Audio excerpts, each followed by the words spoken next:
Hey guys, welcome back to Everlasting Summer. This is day 2. Okay. Make sure I got my right mic on. Yes, I do. Okay. I was having a dream, whatever you just said. Okay, it seemed like I was in some kind of vacuum with nothing but nothing around me. But not only around, I was the only creature in the universe. As if the had returned to the state of singularity right before the Big Bang, and something was just about to happen. Suddenly, I heard a voice. I could not make out the words, but it sounded familiar. The voice was whispering something gently, as if soothing me. Then I realized it was the voice of that strange girl from the bus, the girl from the dream. But what is she trying to tell me? Who is she? I woke up.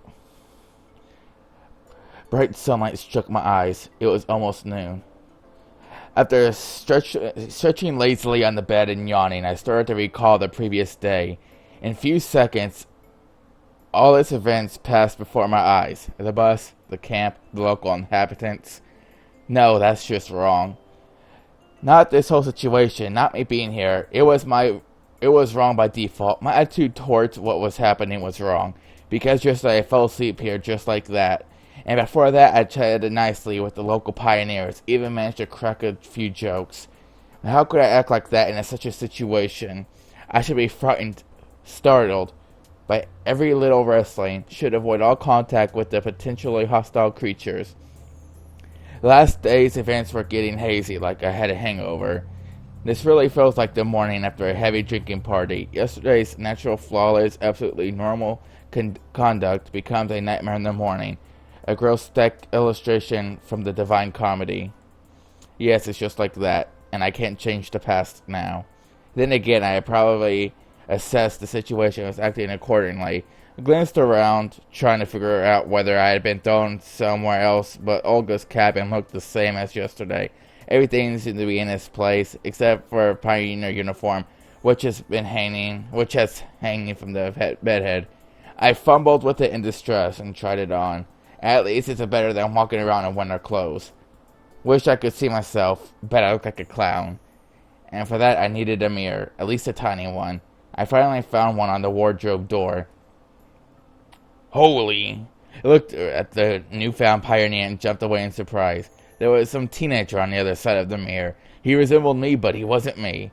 Where did the weak stubble go? Where are the bags under my eyes? The slouch, that deathly fatigue on my face? It seemed that I had not been thrown back in time or into a parallel reality, but instead had simply changed bodies with someone else.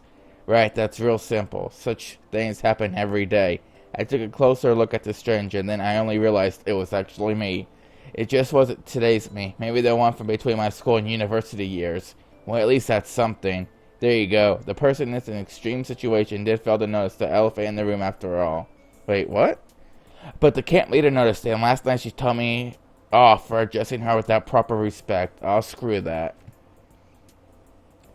I doubt my parents affects anything else. If the clock was not lying, breakfast was long over. Oh well, I'll try to find something in the canteen. It worked out well yesterday with Slavia, didn't it? Those memories made me smile involuntarily. The sun was shining brightly outside. The light breeze was blowing. A beautiful summer day. I had not felt so good in the morning for several years. All problems were gone, vanished into clouds that were white as snow. Olga came out of nowhere. Good morning, Semyon. Morning. I smiled, doing my best to show that no matter what, my morning was indeed good. You only arrived yesterday, so I decided not to wake you up. But breakfast? Never mind. Here, take this. She handed me something wrapped in paper. Judging by the oily stains, there had to be sandwiches inside. Oh, thank you. Now go wash yourself. I was about to leave. Wait a second. Olga quickly ran into the house and came out to shove a small bag into my hands. Inside I found a toothbrush, soap, a small towel, and something else. I did not look too closely. Whew. A pioneer should always be clean and tidy. Let me do your neckerchief properly. First time, yours is askew. Okay. I don't know what a skew is, but okay. You should do it yourself once you learn how to. Do we have to? I'm going to wash myself now. Yeah, right. It could get hooked on the tap and strangle me. Fine. Later, then. And don't forget about the lineup. Pencils, paper, drawing lines. You don't forget such things. What lineup? What do you mean, what lineup? She frowned. It's Monday today. Weird, by my approximation, it should have been Sunday. And then again, a shift in the day of the week is hardly the worst thing. Usually we have lineups early in the morning before breakfast, but it's Monday today, so we're having it at 12 o'clock. Don't be late. Alright, but where? At the square. Where else? There was no reason to argue. I headed towards the bathing place. I knew I could forget about separate showers or toilets, but at the sight of this malfunctioning system of decaying socialism, a funny turtle with a tin shell, paw taps, and a ceramic belly, I felt sick. I was not a squeamish person, but nevertheless, sitting there, I realized that there was still some minimal level of habitual comfort which I found it trouble to do without. I often like that. When you lose things you thought were ordinary and common, you suddenly understand how essential they are. Oh, screw this, as if I have any choice. God, I have a cold right now. It's hard to keep reading like this. The water was ice cold. While washing my hands was not an issue, washing my face and mouth became a big problem. There was no toothpaste in the bag which Olga gave me. I could brush my teeth without it, but there was a small round box wrapped in a towel. Tooth powder. Cute. One point for me being somewhere in the past. I washed myself quite quickly, also due to the ice cold water. Someone was coming quickly, or more like running towards me. I turned around. It was Slavia dressed in a tracksuit. Looking good, girl? The girl would probably look any good in anything. Yeah, I know, right? Pioneer uniform, bikini, probably even a spacesuit. Hey there. Oh yeah, washsuit. Good morning. Yeah.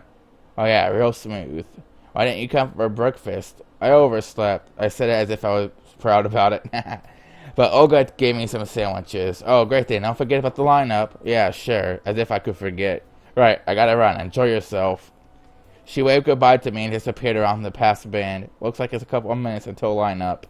I should quickly pass by my home, drop off a washing bag and eat sandwiches, and then head to the square. I swung open the door at the camp leader's cabin and rushed inside, as if jumping into the last car of a departing train. It didn't turn out to be the best idea, because inside I found Olga, who was changing. I froze on the spot, trying not to breathe. Finally, the camp leader noticed me. Semyon! I looked away immediately. Have you heard him knocking? Now get out. Yeah, that was real clumsy.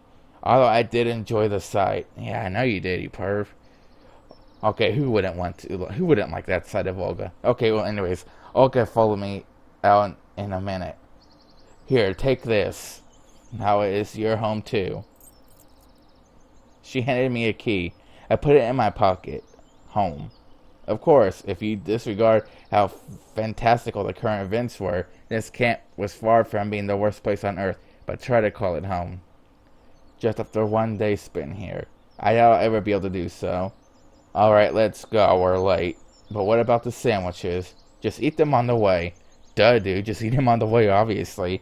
We were passing along the lines of pioneers' cabins while I was tucking them in. God, I'm messing up so bad right here. I was tucking into the ham sandwiches, and Olga kept on talking and talking.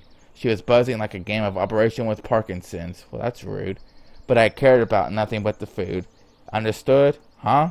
You weren't listening. Sorry. Today's the first day of your new life as a pioneer, and you should do your best so that it becomes a happy life. Ah, yeah, definitely. I'm serious. A pioneer has many duties. Great responsibility is conferred upon him to participate in social work, to help his juniors, to study and study and study again. We are all like one big family, and you will become a part of it. Yeah, part. I'd even sign a party membership card if I could save me from listening to this nonsense. I hope after your term here is over, you'll keep the most pleasant memories about our camp. Memories that will last you your whole lifetime. And when will this term end? Why do you keep asking silly things? It seems I won't get any information from her. A shame, really. This world appears to be so friendly, but it never bothered to introduce itself to me. Perhaps now I can take things somewhat easier than yesterday. Seems like I have some unspoken ceasefire with it. It isn't trying to hurt me, but I'm forbidden from asking questions. Of course, the situation is a pleasant one, but what can I do about it? A bad peace is better than a good dispute. The most important thing for you now is to make the best of the time you will spend here. I'll do my best. Honestly, I was very tired of this conversation. It would be good to know where that here is. But we came to the square. The pioneers were already lined up. What, is somebody not here yet? Nope, all here. She looked around at her brave pioneer troops. Alright, go stand somewhere. Weird. Why did she tell me there are no more sleeping places? Maybe she has a thing for you, dude. Okay, while the chief was running her mouth about our plans for the week, I stared at people. A few heads away from me stood Electronic. A little further, Lenya and Slavia, and at the end of the line, Yolanda and Alyssa. Everyone I had met was here. Olga spoke about some competitions, and I turned my attention to the monument, Ginda. I could not remember any revolutionary with a similar name. He had a weird posture, too, as if he was looking around with distrust, maybe contempt, or even disdain. Probably some local leader. Daydreaming again? Slavia brought me back to reality. Olga stood nearby. Still remember the plan for the week? The plan? I will never forget the plan. Perfect. She looked at Slavia. Did you bring it? Yes. Slavia handed me a piece of paper. It's a checklist. Here are 4 tasks to check off. Do it all today. Before you start, sign up for a club. There are some clubs in the clubhouse and a musical club in a separate building. Then visit the infirmary. And finally, visit the library. Got it? Yes. The checklist seemed like a good chance to find out something, since I had to go to places I haven't been before. Then come on, start right now. What about lunch? Don't worry, I'll bring more sandwiches. The checklist is more important. Good luck. They parted too fast for me to ask anything else. Missed breakfast, now I miss lunch too. This ain't good. Yeah, dude, you'll probably starve to death here. Okay, well, maybe I'll manage it in time somehow. Lunch starts at 1 p.m. Then again, if I go there, I'll miss a place from the checklist. It's okay, it's too early to go to the canteen anyway. Okay, what does the guide say is the best place to go? The kitchen dining hall?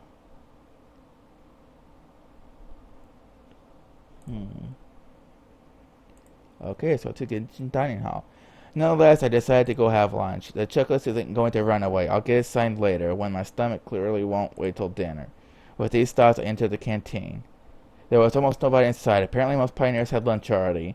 A lunch lady of impressive proportions provided me with a glorious meal of 3 dishes. A soup, something broth, goulash, from terribly Russian word, all that.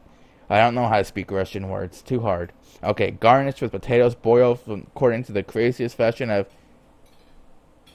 I'm not good with Roman numerals either. I haven't seen Roman numerals in a long time. So, yeah, century and periodic table compote. People are probably going to bash me for not knowing Roman numerals anymore.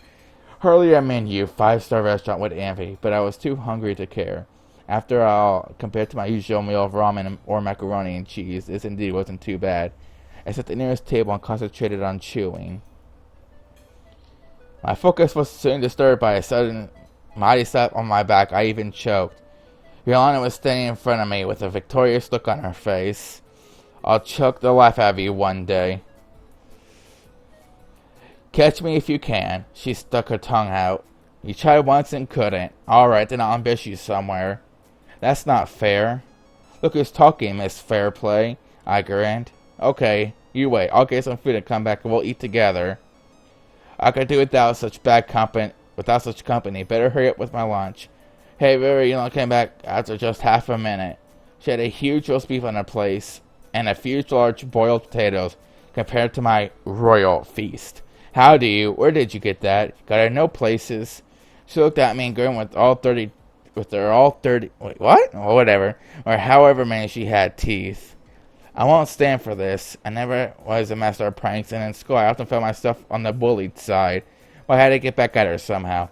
And what if Olga finds out that you're stealing food? I'm not stealing, she flared up. That's what you're going to tell her. I wonder if she'll believe you. How would she know? Well, that depends on many things.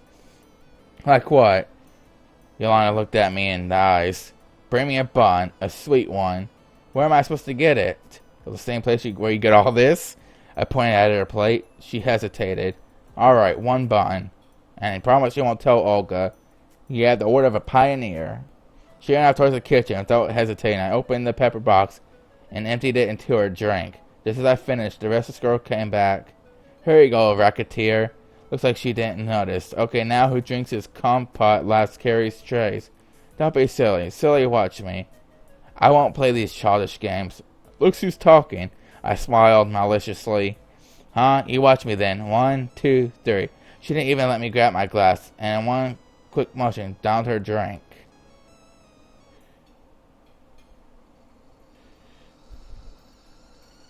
Okay, that sounds annoying.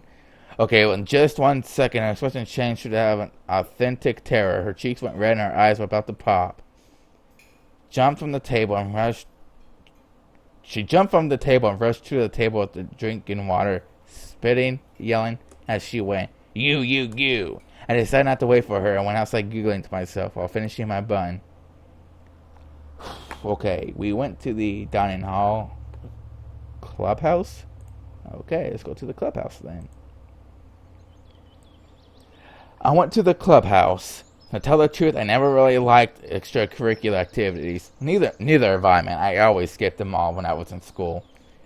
At school, I used to find any excuse to skip extra classes. At university, I had no interest in participating in the student council. Hey, same here. Neither have I. I wasn't interested in boxing, aero modeling, or sewing. Well, neither have I. So I came here just to check off the box. Nobody was there. I found myself in something like a hut of a junior robot enthusiast. There were wires and simple printed circuits scattered everywhere, chips on the table that probably stood on oscillograph. I heard voices from another room, and then 2 pioneers appeared. One was electronic, the other I didn't know. Hey Samuel, we've been expecting you. It seems he knows everything about everyone. Why were you expecting me? Well, of course, because you came to sign up to our Cybernetics Club, didn't you? He didn't let me answer. And this is Shirk. He's in charge here. I assume there's only 2 of you in the club. Well, you can say that's 3 now. Shirk came up to me and assertively offered his hand. His face was somewhat familiar. Welcome to the club. Yep. Now I'll show you around. Make yourself at home. Alright, guys, I just wanted to. We're always welcoming new members, he said in such a way that the anthem of the Soviet Union suddenly started playing in my head. It's amazing. I even remember the words in the first grade textbook with the lyrics in the back.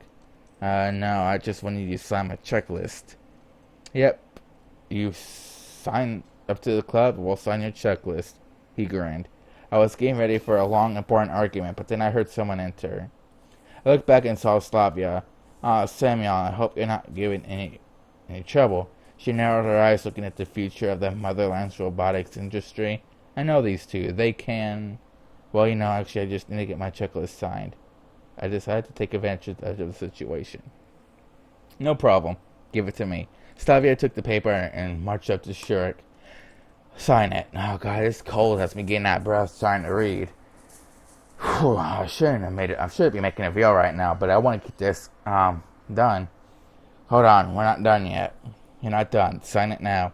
She gave Shirk such a threatening look that made him lose every possible objection. He wrote some squiggles on the checklist. I think Slavia. Then I moved into a mellow mood.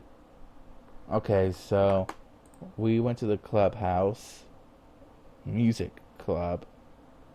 The music club, a small one-level building, was located some distance from the other camp buildings. Opened the door and entered without hesitation. There were enough instruments for a whole orchestra here. Drums, guitars, even a piano. I spent some time looking closely at every instrument, wanting to guess the time period they were from. But suddenly I heard a crawling sound coming from underneath the piano. Nosebleed! A girl seems like she was looking for something. She was standing on all fours in such a suggestive pose that I hesitated to speak at first. Yeah, 'cause you just want to sit there and stare, dude. Excuse me. Who's there? She tried to stand up, but the bottom of the piano prevented her from doing so. Ouch. She struggled out. Sorry I scared you. It's nothing. Oh, you got a checklist. You must be new here. Ah, yes. My name is Miku. Yes, because having those hairband things in your hair and having that same exact hairstyle with a very similar color in a music room is, I mean, ain't that pretty much copyright on the real Miku, the Vocaloid? I don't know. No, really, I'm serious. Nobody believes me, but it's my real name. My mother is Japanese. My dad met her when he was building. Well, it wasn't him who was building. He's an engineer. And he was working on a nuclear power plant there, or a dam, or a bridge, whatever. She was talking so fast she swallowed half the words she tried to pronounce. I'm Semyon. Great. Want to be on our club? It's only me here now, but it will be two of us. Do you play anything? When I became antisocial, I bought a guitar and learned a few chords, but then I forgot about it, since I quit everything that required more than a couple of hours to learn. You know, I wasn't planning to do anything like that, really. Oh, that's okay. I'll teach you. Maybe a trumpet, for example? How about a violin? I know it all, honestly. There was no point arguing with the orchestra girl, since there was only another cascade of words waiting to blast at me. Hey, I'll think about it. Can you just sign it for now? Yes, sure, give it to me. Be sure to come around. I sing, too. I'll sing you some Japanese folk songs, or maybe if you're not into that, something more contemporary. Sure, thanks. Gotta go now. Of course, come any time. Okay. And they never stayed inside. It might be nice to hang around with a guitar in the evening, but in such company. I turned to leave and came face to face with Lisa. She eyed me suspiciously. Why did you come? The checklist. Got it signed? Yes. Move it. Wow, what a rude... At least I went inside and I hurried to leave the place. Okay, infirmary or library next. Infirmary, whatever. What's the point of visiting the infirmary? My health was fine, the fresh local air clearly did me some good. I felt fresher than usual, but just have to visit it. I entered. A common infirmary like my school doctor's room. A middle-aged woman sat at the table. Obviously she was a nurse. She gazed intently at me, assessing me while continuing to write something. Well, hello, Pioneer, said the nurse without being distracted from her work. Good afternoon, ma'am. I have something. Sit down, please. I looked around the room. On the couch. I sat down. Strip, she said, all of it with an even tone. What for? To inspect, to osculate, to check on your health, you know. By the way, my name is Violetta, but you can call me Viola. She turned to me. What are you waiting for? Strip. Well, if a hot nurse like that with a body like that asked me to strip, why not? But I have no health issues. I've got this. I neatly gave her the paper. Later. She took the stethoscope off her neck, seeming like she intended to probe me with it. But then someone knocked on the door. The nurse answered unwillingly. Come in. In a moment, the door opened wildly and an electronic rushed inside. Hello, I fell during the football game. Nonsense, of course. I'm okay, but... Olga. There was a massive bruise on her electronic's eyes. I doubt that this could be a football injury. Sit down, I'll have a look, she said to him. And you pass me your checklist. The nurse quickly signed it and continued. If something hurts, come to me immediately, Pioneer. I decided not to answer and went out, closing the door behind me. That nurse is surely something else. Yes, guess you do nothing but go to the library now.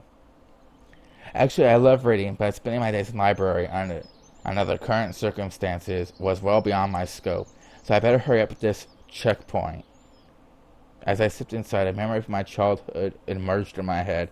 It was very vivid. I'm 7 or 8 years old. I'm at the library with my mother. While she's looking through the books I might need for my studies, I'm sitting in the corner looking through their collection of comic books. Back then, I didn't know why they had so many or why I couldn't take some with me. Well, dude, you have to buy them. They're not going to just let you have some comic book for free. The notion of collective property was something my mind hadn't grasped at that age. Oh. I guess that explains it. Okay, well, however, back then the whole concept of property was pretty hazy to me. This memory seemed even stranger now while I was standing in this particular camp where they might have managed to build communism in 3 years. Soviet symbolism was all over the place and shelves were full of related literature. Of course, I wasn't planning to read any of these. Getting acquainted with the full collection of books by Marx was the last thing on earth I would think of. Where's the librarian? I didn't spend too much time looking for her. Well, how do you know it's a her? Who said it was a her? Well, it could be a guy. Okay. I looked closely. Short hair, thick glasses, rather cute face. She was snoring so peacefully I couldn't just wake her up. I can't wait if she doesn't wake up in half an hour. Maybe then. Couldn't just sit there, so I took a random book from the nearest bookshelf. Arthur Schopenhauer. The World as Will and Reprint blah blah blah. Opened it roughly in the middle and started reading. The life of a man with its endless upkeep, wants, and suffering is to be regarded as the explanation and paraphrase of the procreative act, i.e., the absolute claim of the will to live, and furthermore, it was also the reason the man owes nature his death, and thanks with anxiety this death. Is this not the evidence that our existence involves guilt? At any rate, we always exist from time to time, without pain, with time, to time pain with death for our birth. We will always exist, alternately bear all the joy and sorrow of life, since neither of both can pass us without some effect. That is the result of our stated will to live. Thus the fear of death, which in spite of the miseries of life, holds us firmly to it. It is really elusive, but just as elusive as is the impulse which has attracted us into it. Its attraction itself may be objectively as the mutual longing glasses of the two lovers, the purest expression of the will to live, and its information how gentle and tender it is. It wants happiness and quiet pleasure, and mild joys for itself, for others, for all. Someone knocked on the door. I closed the book quickly and put it back in its place. What a nice habit, knocking on the door. Dude, who knocks on the door of a library? I should pick it up. Yeah, dude, you should. It was Lena. Oh. Hi. I smiled. Hi, I just wanted to return her book. She had a copy of Gone with the Wind that I saw yesterday. Oh, Xenia is sleeping. I'll come back later. I'm awake. I turned around in surprise to look at her. She eyed me closely from behind her table. What is it you wanted? I need you to check here. Give it here. She quickly signed a paper and gave it back to me. You know, the girl with the glasses is probably the second or third cutest of all the girls. I don't know why we can't give it to her. She had this look on her face that made me want to keep quiet. He then came up to her to return her book. I thanked Xenia and went out. I don't know if I'm pronouncing her name right. I'm just trying my best, so sorry. Finally, I got all the signatures, and now I had to go back to Olga and give it to her.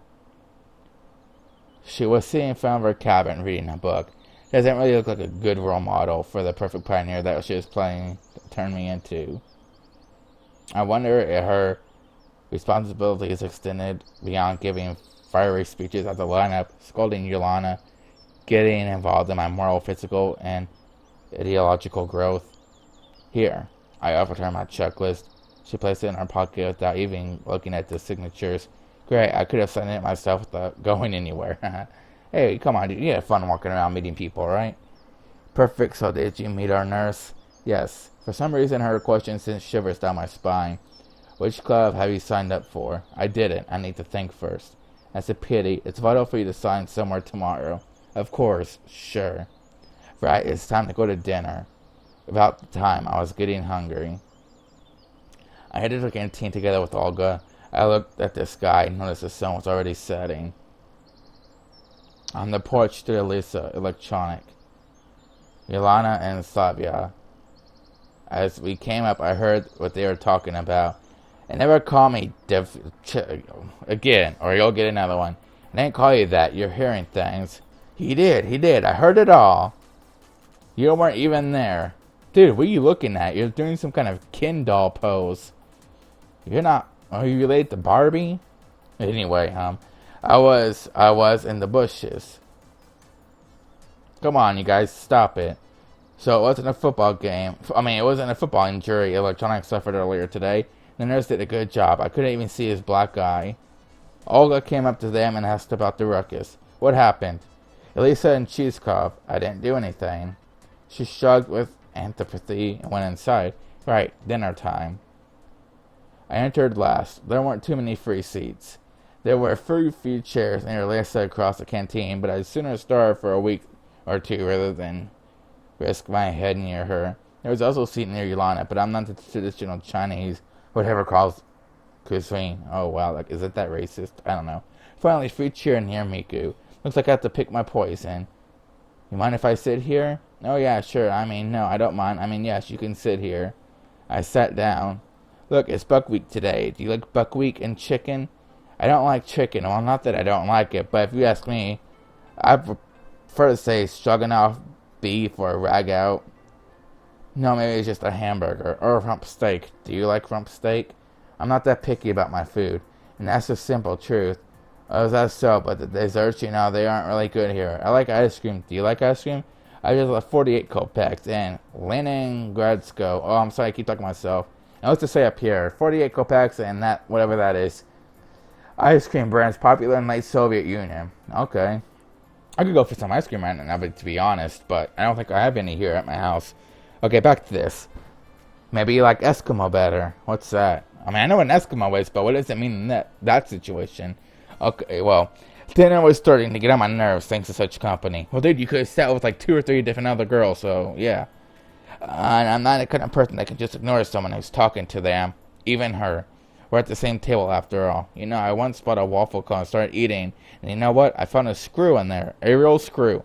Can you imagine that, or was it a bolt? I don't really know. Screws are just those things that you tighten with screwdrivers, and bolts are the ones you turn with the wrench, yes? If there was a speed eating contest going on, I'd probably be in the top 3 winners by now. Alright, I'll be going. Enjoy your meal. I got up and headed outside. Or headed, I don't know. Miko was saying something, but her words were drowned by the crowd of loudly dining pioneers. Okay, wow. Okay, I went outside and sat on the stairs, waiting for my dinner to settle down a bit. I just sat there and watched night falling. Everything was so lively here during the day. Kids laughing and yelling happily, fooling and running around, constant chatter, games going on and swimming at the beach. But after the dark camp changes entirely, the sounds of the day were swapped for silence, only now and then broken by crickets chirping or a night bird. The camp was going to sleep. In every shadow you could see things, maybe a ghost, or a spirit of the forest, or a wild animal. A human being would be the last thing to expect. That's how it looked last night and now. The locals followed their routine very strictly. In the day, the camp was theirs, and at night, it belonged more to the forces of nature than to humans. Okay? Someone touched my shoulder. I looked back. It was electronic. Let's go play cards. Cards? Yep, I invented a new game. A good one. Good like how? Well, first we got to find the cards, and I'll tell you. And then go find them. What's the problem? Only Olga has them, and she won't give them to me. Why so? Well, the last time when Olga and Slavia came out onto the porch. Olga, Samuel wants to ask you about the possibility of getting playing cards. Actually, for what purpose? We invented a new game. Not we. You did. What game? I need the cards to show you. I don't like this. Well, if Simeon is with you, then perhaps it's okay. To be really honest, we'll go fishing together, Olga Dimitrov. Okay, am I supposed to pick her or no? Go alone. Okay, we gotta go alone.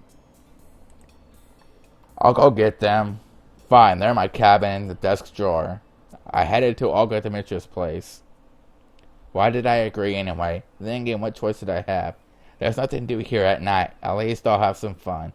But my mind kept nagging me about this not being a good time for having fun. On the other hand, if there actually exists a camp with pioneers, then it must be someone's doing. And even if it's not true, then the most logical thing is to seek answers here. Not in the forest or fields, but at this very moment, the answer is going to play cards. I opened the door with my own key and went inside. To my surprise, there were no cards inside. Instead, it was full of cups, forks, and knives, plates, scotch tape, scissors, rubber gloves, a piece of rope, a few plastic bags, pencils, and a few broken pens. Everything except playing cards. Maybe I should look in the closet. It is full of Olga's clothes, but a small drawer with a keyhole at the top caught my eye. I pulled it, but it didn't open. I wonder if she was hiding something. Forcing it open wasn't the best idea, even if the cards were in there. Maybe she has tampons or a dildo in there, dude. You don't know. When we got back, Olga informed me. Sorry, I remember the cards were in Slavia's cabin. She fetched them while you were looking. I looked at Slavia. She meekly smiled. Come on, you guys. Don't worry about me. I'll be fine. Slavia and Olga went inside. I was going to follow, but someone grabbed my hand. Elisa, her gaze sent a shiver down my spine. Not a nice one. You want something? I asked carefully. You're gonna play this stupid game? Yes. Was something wrong with that? Nope, nothing. She was turning to leave, but then slowly looked back and smiled. So you play cards? A little. I couldn't figure out what she wanted. Derek card game popular in USSR, similar to President. I don't know what that is either. So only Derek, and that's it? As if you're a poker star. Well, yes, technically. And then you don't have a chance. Why? Because. So you know the rules? Of course. Well, then you'll have the upper hand. I couldn't see why we would go on a talking and motion towards the door. Why do you keep trying to leave? Is there anything else you'd like to talk about? Let's make a bet. What do you mean? You're such a slowpoke. The cards. What else? And what do you want to bet on? The bet that I'll win. That's quite a possible outcome. I agreed calmly. So are you afraid? No, I'm not. I'm not big on bets when I don't like my chances. And you're not big on taking risks, too. Such an astute observation. I'm impressed. Right, then No, you're not. Now what? I sighed in exhaustion. She was starting to annoy me with her rubbish talk about the pointless bet. If you want bet with me, I'll tell everyone that you tried to seduce me. What? You heard me. I could imagine her doing this. Don't be stupid. Who's gonna believe you? I've been here less than 2 days. Besides, you want to try your luck? Right. And what will happen if I win? I won't tell anyone anything. And if I lose, slowpoke mode again, I'll tell everyone you tried to seduce me. I already told you. Oh, wait, I just missed out the whole last sentence. Sorry. So you're telling me now that I have to work to prove that I didn't do something when I actually didn't do it? If that's how you want to look at it. Oh, my throat's getting sore. And not a simple decision. On the other hand, it was stupid to agree. I didn't know the rules, and gambling wasn't my thing. On the other hand, she couldn't really make my life hell. Then again, can I even trust her? She can do it, even if I win. So have you made a decision? I was going to answer, but suddenly Lena came around for me. Blah, blah, blah, blah. What? Nothing. Lena heard inside. So? Okay, I don't think I'm supposed to bet her. Do not bet, and then we gotta skip everything. Okay. Do not bet. No, I'm not going to participate in your shitty business. Sorry about that. You wuss. She shrugged and went up to the stairs. Before she went inside, she flung at me. Prepare to face the consequences. Consequences? What if I made the wrong decision? After all, she can really complicate things for me here. On the other hand, I just couldn't allow myself to be pulled into something so reckless. Without a heavy sigh, I followed her through the door. Inside, everything was ready. A few pioneers stood here and there chatting. The tables were moved out of the way to make room for players and spectators. I looked around. Something was going on in the far corner. When I came closer, I saw a large piece of paper with a diagram drawn on it. My name was among the players. And who came up with this? I patted Electronic, who was standing near. Well, of course, it was your most hopeful servant. He bowed to me jokingly, and this made me uncomfortable to the point of squirming. And why in the world am I among the players then? I was disappointed. A few seconds ago, I thought I still had a slim chance to evade this tournament. But then I wouldn't have to fear Lisa's revenge for not betting with her. But now that hope was gone. It was pure coincidence. Yeah, right. Coincidence, except that I was already acquainted with every one of the contestants. While there were a few dozen other pioneers standing in their room, I was seized by anxiety. It's the feeling of being watched while standing in their empty room with no windows and doors. Will there be a prize? I asked him lazily. I wanted to distract myself with a pointless conversation. The lieutenant was just about to answer when Yolanda came out of nowhere and started jumping around him. Prizes! Prizes!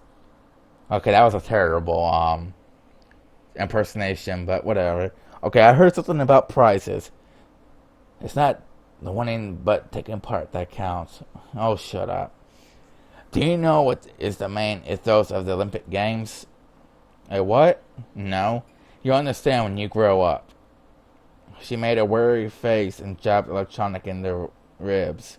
So what about the prize? Well, I don't know. It's not up to me. He made a helpless gesture. Really, if they came up with this stupid game, at least they could give a winner a chocolate medal or something. Yolanda suddenly jumped and raced off to somewhere. I wish I was that optimistic. So what about the rules? Wait a bit. Not everyone is here yet. I looked around. Canteens. Lisa, Slavia, Alina, Miku, and Shirk was here. It seems like anyone is here. No, anyone. Xenia isn't here. Does he feel uneasy or is it just me? She's not here, so what? Pick someone else instead. No, I can't do that, he answered slowly. I decided not to ask exactly why he can't do this. Sorry, I had to yawn. Well, go fetch her or something, I don't know. He can't go. He's the host of the event. The camp leader appeared as if from nowhere. But Olga, electronic whines. Semyon will go. Right, Semyon? She looked at me and smiled. Of course, who else? Where is she? In the library, I guess. Okay. I took my feet toward the door. Please hurry. What's electronics problem anyway? Night is coming soon. I was going to take my time, so I slowly paced towards the library. But I found Xenia before I even expected. She was sitting on a bench at the square, staring at Genda, who was silent as always. What are you doing here? Everyone else is looking for you. Sitting here, as you can see. She frowned. Well, let's go. I don't want to. She looked away. Why not? I don't want to go. Or I don't want to. I sat beside her. Listen, I don't like the idea of this contest myself, but we can't let everyone down. Surely I didn't sound like myself there. A couple of days ago, I wouldn't even think of saying something like that. Xenia looked at me with surprise on her face. Say, anyone is waiting for me. Isn't that exactly what I said? Yes. I won't go anyway. She frowned and hid her face. But why? I just shifted my arms, wandering. I'm getting tired. Okay, I don't know how to play cards. So what? Same problem here. And how can you play? What? You can only do things that you read in books or something? Of course. What? And what if you end up in Antarctica and have to rely on hunting the polar bears to survive?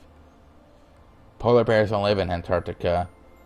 Xena smiled. Doesn't matter, it's just an example. Come on, it's not like someone's life depends on the result. She took her time to think. I just don't want to let anyone down. Right. I agree sarcastically. And don't you think anything funny about that? I didn't get what she meant, but anyway, obviously everyone has their weak spots. Yeah, that is true.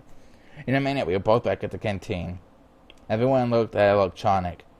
So, he cleared his throat. Each round consists of one game, and in the case of a draw, you replay the game. After this, loser drops out and the next round begins.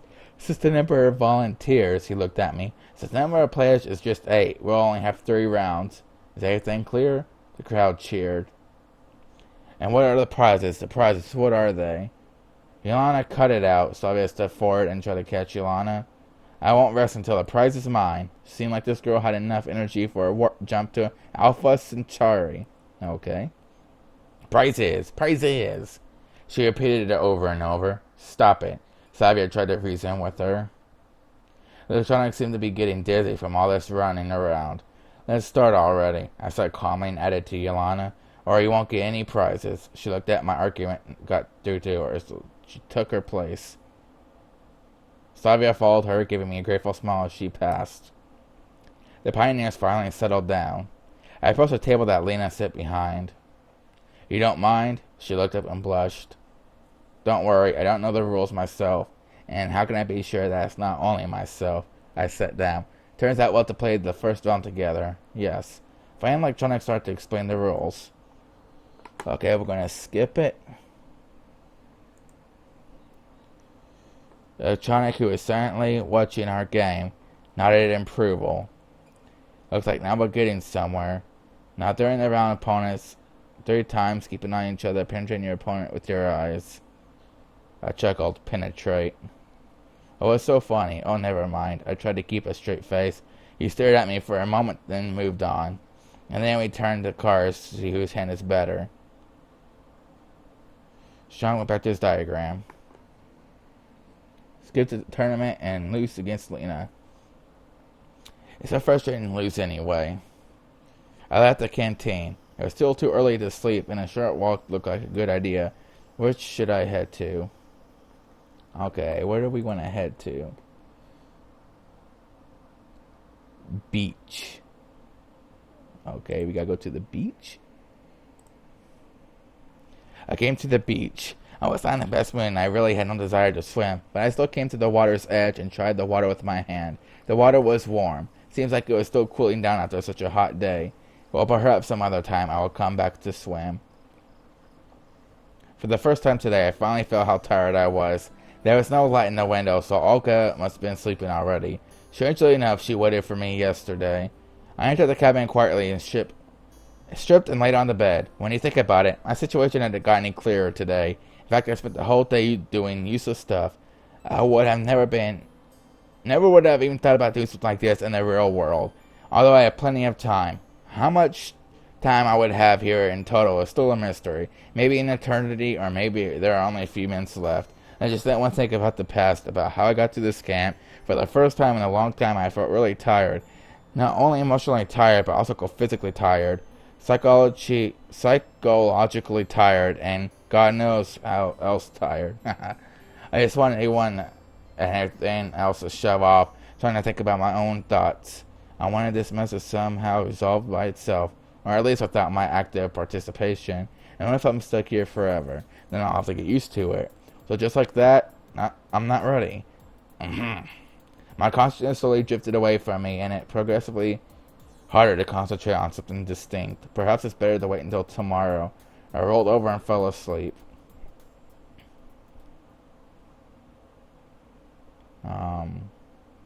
It's just a black screen. Okay, guys. Well, I want to thank you guys for watching. The day is over here. My throat is actually getting really sore from talking too much because I'm getting a cold. So, I mean, I might not be able to make a video tomorrow. I don't know. So yeah, guys, just thanks for watching, and I'll see you guys in day 3.